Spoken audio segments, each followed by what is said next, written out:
Transmission of sound.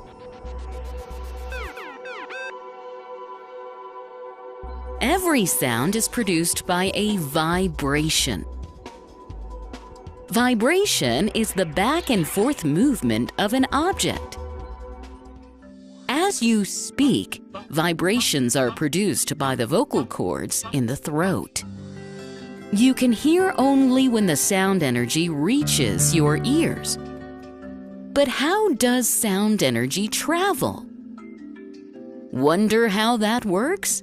Come, let's go across to Dr. Zook.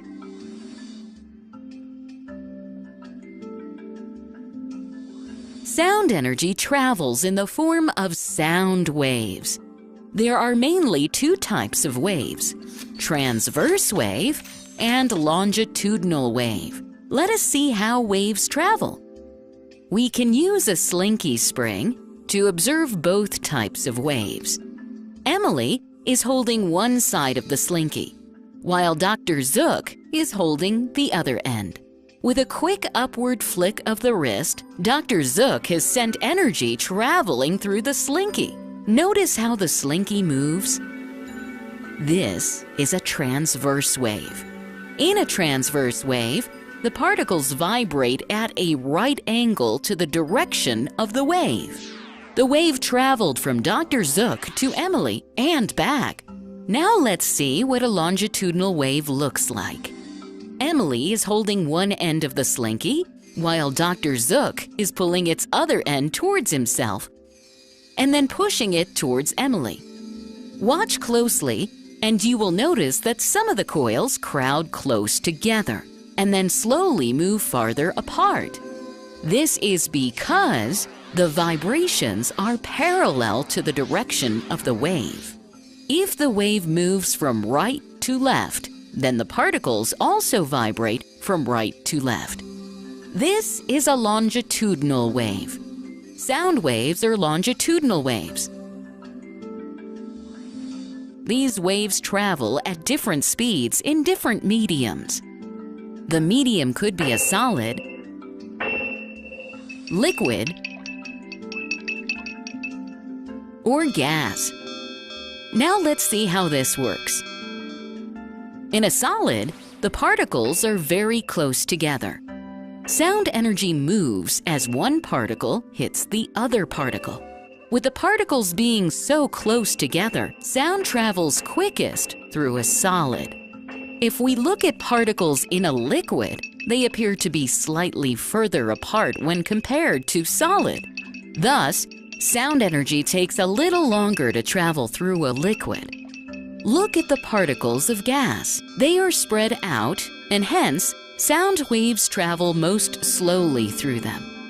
Now we know how sound travels in different media. The vibration of particles produces waves. Wavelength is the distance between two consecutive compressions or rarefactions. The number of waves passing through a point in a second is called frequency, and it is measured in hertz.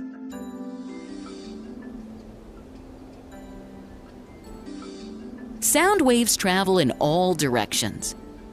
Emily?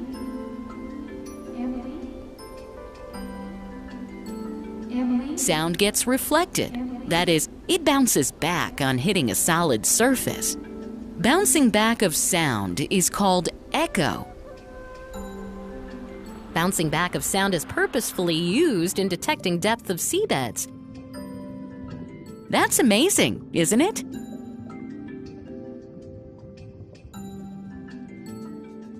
Summary: every sound is produced by a vibration.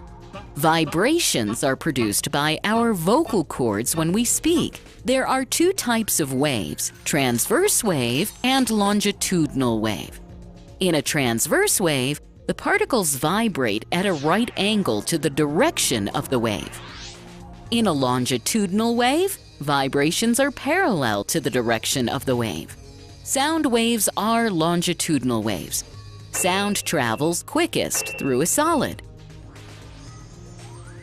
Wavelength is the distance between two consecutive compressions or rarefactions. The number of waves passing through a point in a second is called frequency, and it is measured in hertz.